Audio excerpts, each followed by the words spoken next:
Hello bachcho, let's read this question. So this question says a rod PQ of mass m and length L is hinged at the point A.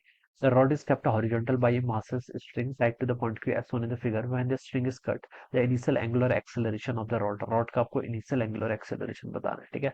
तो चलिए बच्चों इस question को start करते हैं. We can write down the key concept of this question. इस question का की कॉन्सेप्ट बच्चों क्या लिख सकते हैं? आपको इनिशियल एंगुलर एक्सेलरेशन बताना है ना.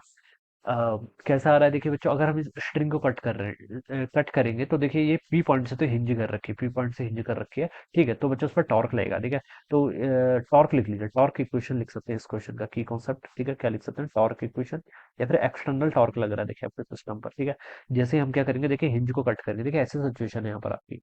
ये आपकी एक रॉड है. ठीक है, this is a rod. Rod आपकी इस पॉइंट के अबाउट के कर रखी है, अपने से हिंज कर रखी है. ठीक है, अब देखिए जैसे ही हम इसको यहाँ पर से इस स्ट्रिंग को क्या करेंगे, कट करेंगे, तो यहाँ पर आपकी टेंशन जीरो हो जाएगी. तो इसकी टेंडेंसी ऐसे नीचे की तरफ आने की होगी. ठीक है, अब ये देखिए इस एंड के अबाउट, इस पी एंड के अबाउट तो क्या आपका फिक्स है. ठीक है, इसका सेंटर ऑफ मास देखिए रॉड के यहाँ पर लाई करेगा, तो हम बता सकते हैं इस पर एक ही फोर्स देखिए एम जी लग रहा था और पहले यहाँ पर एक टेंशन लग रहा था. लेकिन हम जैसे इसको कट करेंगे तो टेंशन कितना हो जाएगा आपका, जीरो के इक्वल हो जाएगा. इसकी टेंडेंसी ऐसा रोटेट करने की है अबाउट दिस पॉइंट पी. ठीक है, इस पॉइंट पी के अबाउट.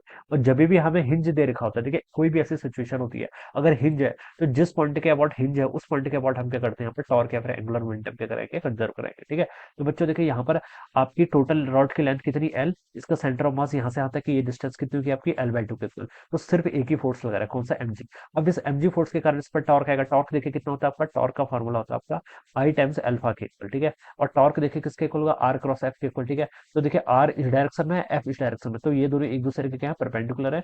तो ये देखिए टॉर्क कितना हो जाएगा आपका, M G into L by two. ठीक है, टॉर्क को हम ऐसे भी लिखते हैं. देखिए टॉर्क आपका कैसे लिखा जाता है, आर क्रॉस एफ के इक्वल लिखा जाता है, या फिर आप इसको ऐसे लिख लेते हैं, आर परपेंडिकुलर टाइम्स एफ, या फिर आर टाइम्स आपका एफ परपेंडिकुलर. कोई भी फॉर्मूला यूज कर लीजिए. ठीक है, इन दोनों में से आप कोई भी फॉर्मूला यूज कर सकते हैं.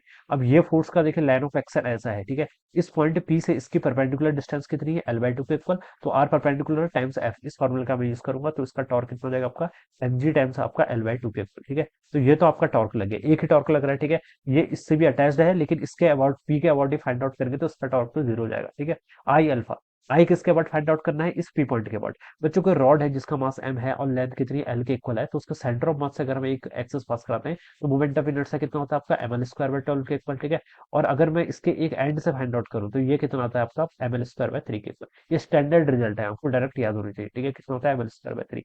तो यहाँ पर हम कितना लिखेंगे, M L square by three into कितना हो जाएगा, एल्फा. बस अब आप इसको सॉल्व कर लीजिए, एम से एम कैंसिल, एल से ये वाला एल कैंसिल, तो अल्फा की वैल्यू देखिए कितनी जाएगी, three G divided by two L के इक्वल आ जाएगा. ठीक है, तो ये इसका राइट आंसर रहेगा, थ्री जी बाई ट्वेल्व, जो कि आपको बी ऑप्शन पे गिवन है. तो बच्चों आप लिख सकते हैं कि इसका जो बी ऑप्शन होगा that will be the correct answer of this question. Alright, so this is how we will solve this question. So I hope you understood this concept. All the best and thank you so much.